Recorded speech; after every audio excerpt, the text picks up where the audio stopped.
Good morning, everybody. Welcome to the fifth Sunday of lockdown. I hope everything is working out for you. I go into church every day, but it does feel a lonely place and a strange place without meeting others there for worship and fellowship. And the weeks are very different, aren't they? It's my last day at work tomorrow in Settle. So after that, I'll be fully locked down, and that will be very different as well, and probably, I'd imagine, quite boring.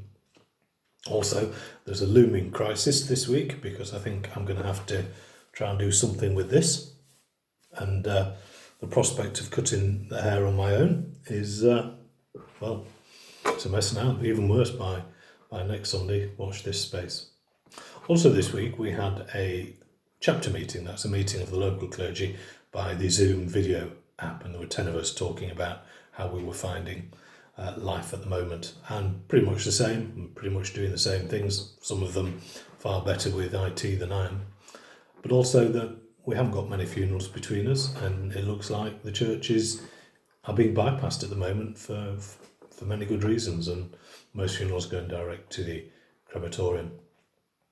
Also at that chapter I was accused of being rude and offensive by a fellow member of the clergy. So it just shows that sometimes in Zoom my excellent jokes sometimes go down the wrong way, which this one obviously did. Anyway, let's move to today's Gospel reading, the story of Emmaus, and it's the two men leaving the city of Jerusalem on the first Easter day.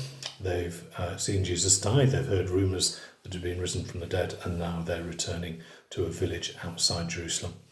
And they're talking about it, and they're joined by a stranger, who is, of course, Jesus, although they don't recognise him and they don't believe that it possibly could be him. So he explains the scriptures and shows how these things were meant to happen, that the death came first, and the sacrifice for sins happened, and then gloriously the resurrection from the dead and the promise of life for everybody came next. But still they don't seem to be able to accept it. And then they invite the stranger to them, Jesus to us, to share in a meal.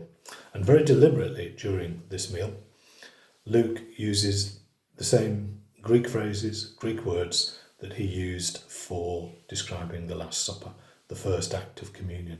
And it is only when these two disciples share in the breaking of the bread and the sharing of the wine that their eyes are opened and they realise Jesus is amongst them.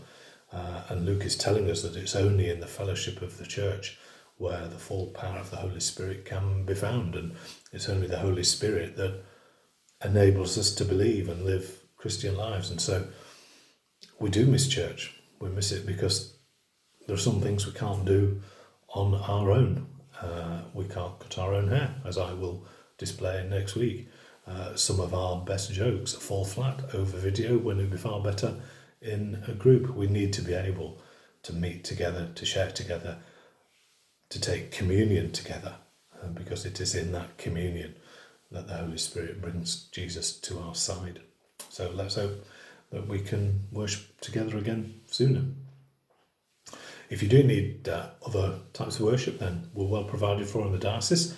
Go to the Diocese of Blackburn website and you'll find Bishop Jill leading worship this morning. Closer to home, Michael in Hornby. If you go to these 4 parishes, you'll find Michael streaming communion this morning, and you can join in at any time. Also, to finish, how awful it must be to have your birthday in a lockdown, especially if you are young. And so one of our church members is having her 9th birthday today. So from all of us at Ray Church, it's a happy birthday to Fionn. Don't worry, I'm not going to sing or even try to sing it, but I hope you have a lovely day, Fionn, with Mum, Dad and your brother Eric, and I hope Eric has brought you a lovely present, and I hope that you can have some kind of lovely party also when all this ends. So happy birthday, Fionn, to all of us at Ray Church on your 9th anniversary. God bless. Bye.